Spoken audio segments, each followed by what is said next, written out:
Hello everyone, welcome to Hima study. ఇవాళ మన topic వచ్చేసి ఇంటర్ ఫస్ట్ ఇయర్ ఎకనామిక్స్లో ఫిఫ్త్ లెసన్ అయినటువంటి ఇక్కడ మనకు 12 ఇచ్చారు. ఫిఫ్త్ లెసన్ అయినటువంటి విలువల సిద్ధాంతం ఈ లెసన్ గురించి అయితే మనం నేర్చుకున్నామండి.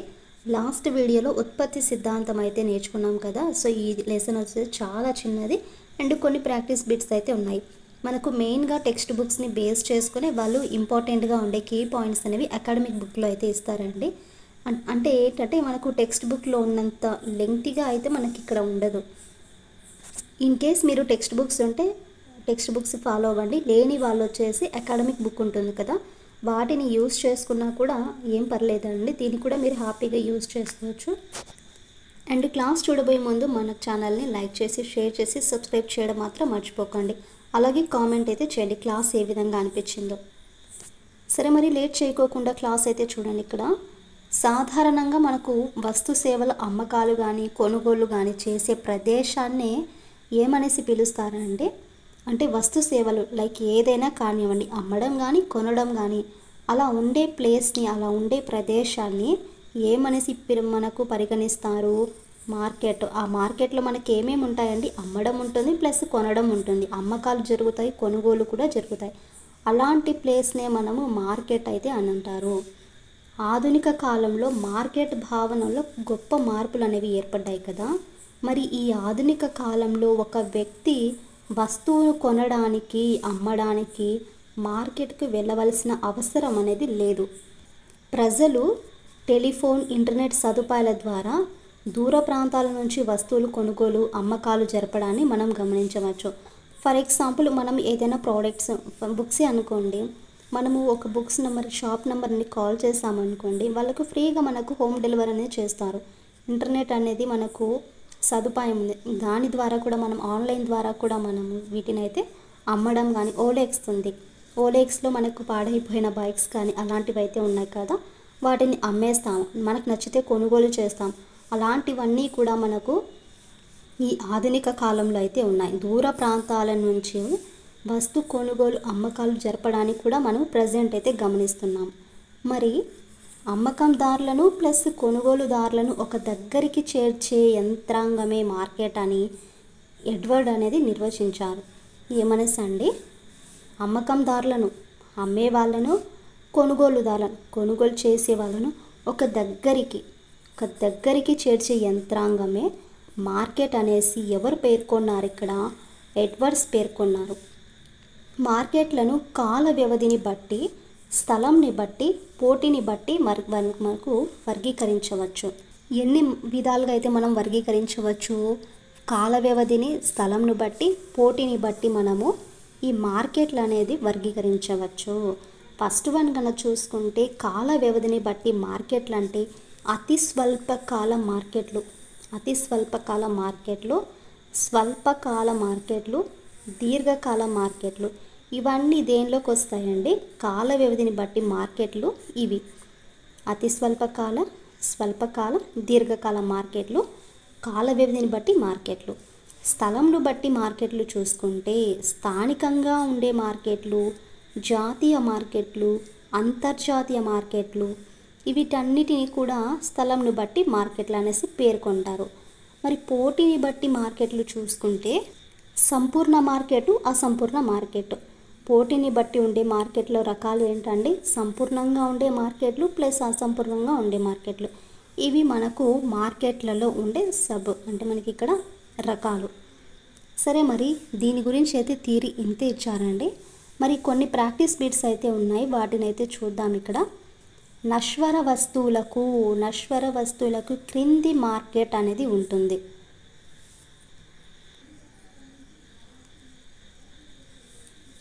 ఫస్ట్ ఆప్షన్ అతి స్వల్పకాల మార్కెట్నే నశ్వర వస్తువులకు క్రింది మార్కెట్ అనేది ఉంటుందండి.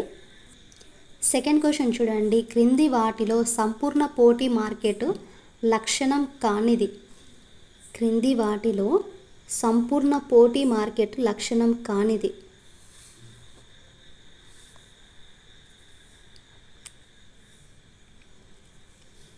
థర్డ్ ఆప్షన్ చూడండి, ఇక్కడ రవాణా ఖర్చులు ఉంటాయి. లక్షణం కానిది ఏంటయ్యా అంటే మనకు రవాణా ఖర్చులు అనేవి ఉంటాయండి. థర్డ్ సంపూర్ణ పోటీ మార్కెట్లో ధర నిర్ణయము సమతౌల్యం గురించి క్రింది వాక్యాలలో సరైనవి.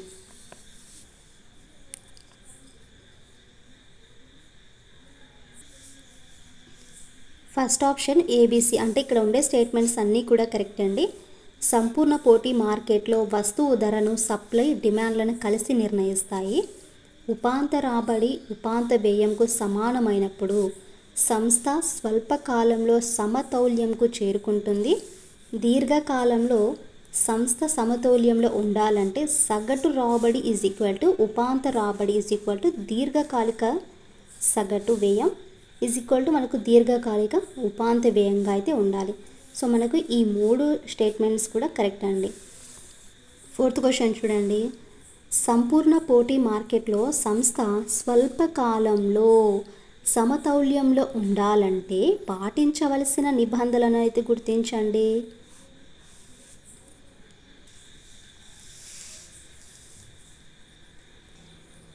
థర్డ్ ఆప్షన్ కరెక్ట్ అండి, ఏబి.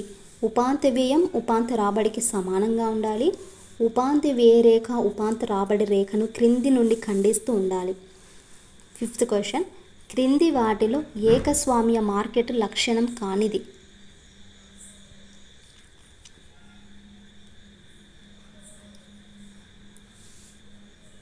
ఫోర్త్ ఆప్షన్ ఉత్పత్తిదారుడు వస్తు ధరను సప్లైను నియంత్రించలేడు. 6th question.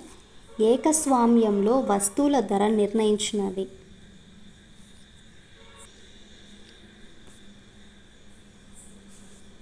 Fourth option A B C D.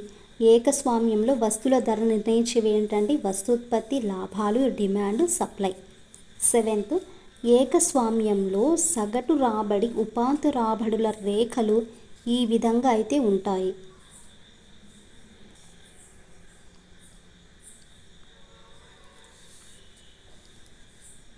Third option ఎడమ నుండి కుడికి క్రిందికి వాలుతాయి. 8th. ఏకస్వామ్య పోటీ మార్కెట్ గురించి వివరించినది.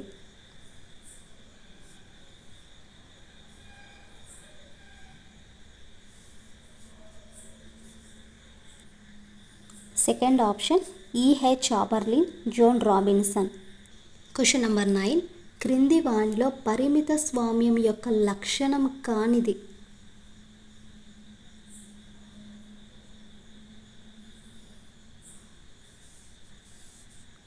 ఫోర్త్ ఆప్షన్ అమ్మకపు వ్యయాలు ఉండవు. 10th.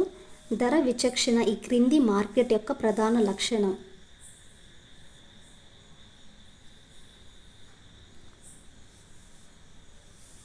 ఫస్ట్ ఆప్షన్ ఏకస్వామ్యం. 11th. సగటు రాబడి ఉపాంత రాబడి ఈ మార్కెట్లో సమానంగా ఉంటాయి.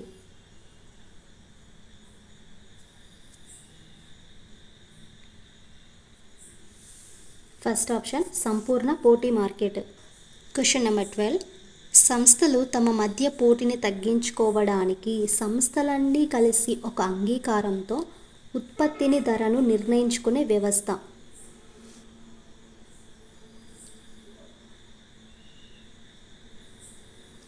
Second option cartels. 13. చాంబర్లిన్ తెలియజేసిన ఏకస్వామ్య పోటీ మార్కెట్ లక్షణం కాని దాన్ని గుర్తించండి.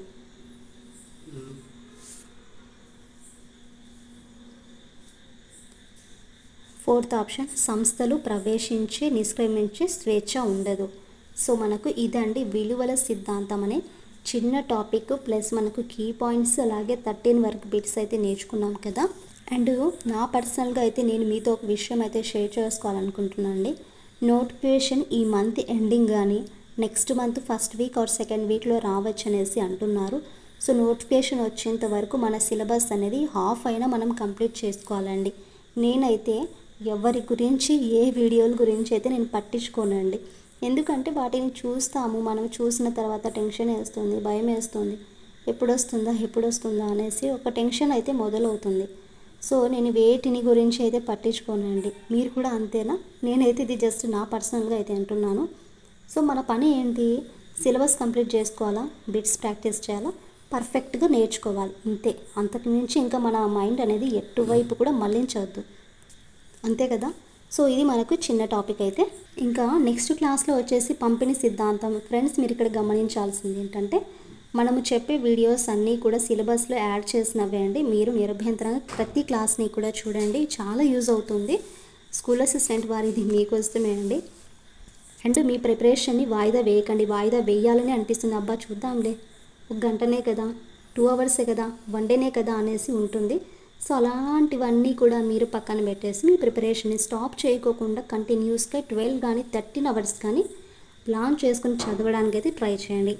ఐ హోప్ మీ క్లాస్ నచ్చిందని అనుకుంటున్నానండి. మన క్లాస్ నచ్చితే please to like and share, subscribe to my channel.